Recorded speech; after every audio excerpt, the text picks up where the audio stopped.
আজকে আমি পাটিসাপটা বানানোর জন্য যে ক্ষীরের পুরটা দেওয়া হয় সেই ক্ষীর রেসিপিটা শেয়ার করছি। খুবই সহজ এবং সিম্পল। এইভাবে একবার বাড়িতে বানিয়ে দেখতে পারেন। আমি এটা নলেন গুড় দিয়ে বানিয়েছি। আর নলেন গুড়ের এই ক্ষীরসা খেতে খুবই টেস্টি হয়, আর পাটিসাপটাগুলো খুব টেস্টি হয়। এইভাবে নলেন গুড় দিয়ে একবার ক্ষীরসা বানিয়ে দেখবেন। প্রথমে বানানো খুবই সিম্পল। আমি প্রথমে প্রায় 1 লিটার মতো দুধ নিয়েছি। তো দুধটা আগে থেকে অনেক ঘন করা, অনেকবার ফুটিয়ে একদম ঘন লাল হয়ে গেছে। দেখেই বুঝতে পারছেন অনেকটা দুধের কালার চেঞ্জ হয়ে গেছে। দুধটা একদম ঘন দুধটা হালকা যখন গরম হয়ে গেছে তখন আমি দিয়ে দিচ্ছি এখানে 2 টেবিল চামচ মতো গুঁড়ো দুধটা খুব ভালোভাবে মিশিয়ে নিতে হবে। দুধটা যখন হালকা গরম থাকবে তখনই কিন্তু গুঁড়ো দুধটা মিশিয়ে নিতে হবে। দুধটা যদি ফুটতে শুরু করে দেয় তখন কিন্তু গুঁড়ো দুধটা দলা বেঁধে যেতে পারে। তাই কিন্তু হালকা গরম অবস্থাতেই গুঁড়ো দুধটা মিশিয়ে নিতে হবে। তো আমি এখানে একটা বাটিতে দুধ একটু তুলে নিয়ে দেখে নিচ্ছি যে আমি যে গুড়টা পাটালিটা ব্যবহার করব সেটা যদি খুব ভালো মানের না হয় তাহলে কিন্তু দুধটা ফেটে যাওয়ার সম্ভাবনা থাকে।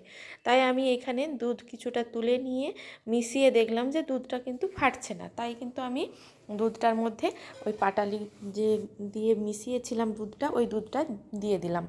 দুধটাকে খুব ভালোভাবে নেড়ে চেড়ে নিতে হবে।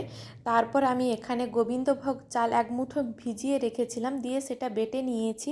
ওই গোবিন্দভোগ চালটা কিন্তু আমি এখানে ব্যবহার করব।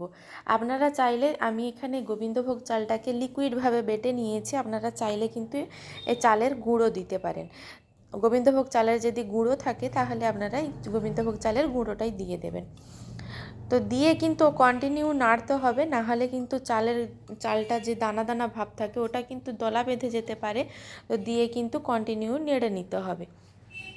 খুব ভালোভাবে মিশে গেলে বারবার কিন্তু এইভাবে খুন্তি চালিয়েই যেতে হবে, না হলে কিন্তু নিচের দিকে বসে যেতে পারে।